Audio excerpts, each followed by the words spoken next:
we got a chance to speak to the cast and creators of Dune Prophecy. Here now is my conversation with Jodhi May.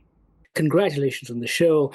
Um, I wanted to start by asking you about your character being someone who is new to the Dune universe. Do you get involved in the conception of backstory to help you along? Because I guess you don't have as many resources as some of the other actors who play some of the other characters. What is that process like? That's a really interesting question. Yeah, I mean, yeah, it's something you have to kind of, have chats obviously with the showrunner about.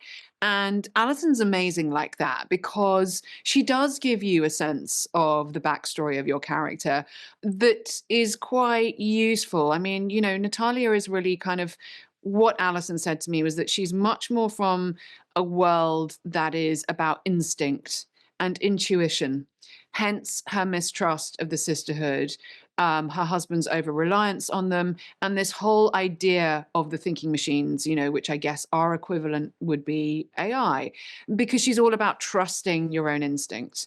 So for me, that was a really useful character guide. And that's really sort of what shaped the character. And even though, yes, as you say, there's not as much information to go on, I think that, that's a powerful enough guiding path to take for Natalia. Did you look at any historical references, for example, real life queens and empresses and Oh, princesses? that's such an interesting question. I mean, I'm kind of fascinated by the medieval period because there were so many queens, well, who didn't have power officially, so to speak, but, Right. they would have to Who go out ran the show? precisely. So I'm really interested in this kind of question of the power behind the throne. And so many medieval queens had to do things like go out and sell their jewelry in order to raise enough money for an army to go and reclaim, territory for their kingdoms, Well, etc. Or things every like time their husbands screw up. precisely, not to put too fine a point on it. So it's a really interesting parallel with the Dune universe.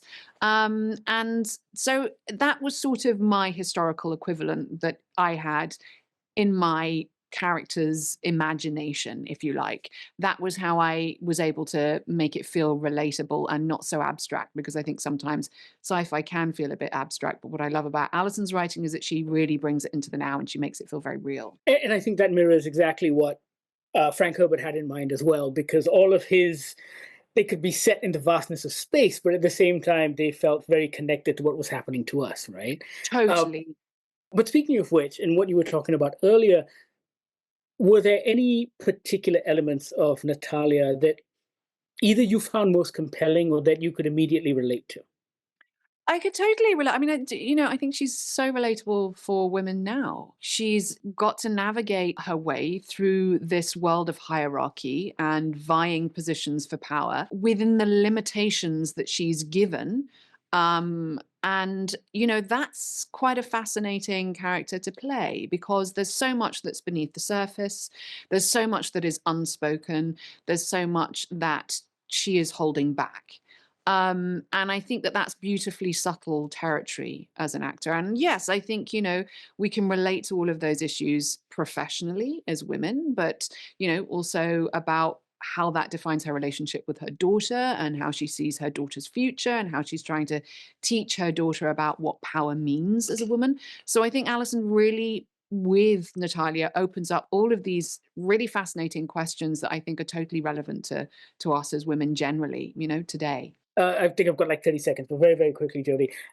When navigating these ideas as an actor, is it different from when you're doing, say, a period piece versus when you're doing science fiction? In your brain, is it just the same thing? I think you kind of have to make it just feel real and truthful because otherwise, I think the danger is that it feels too abstract and it feels a bit mysterious. So you're always just trying to boil it down to what's the truth about this character? What can we feel grounded in and real? And with the help of Alison's writing, it makes that possible. And I think that there are similarities with period drama. It's the world of a court. Yeah. It's not that dissimilar. It's a royal family. So all of those themes are in play and, they're all fascinating. I think, and I think audiences will really lap that up. Superb. As a lifelong Dune fan, I'm lapping it all up. So, Good for you. Thank congratulations on you. the show, and thank you very much for your time. It's been a pleasure. Thank you. Absolute pleasure.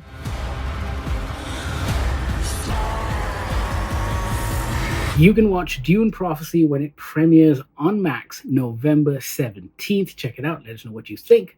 Thank you so much for watching.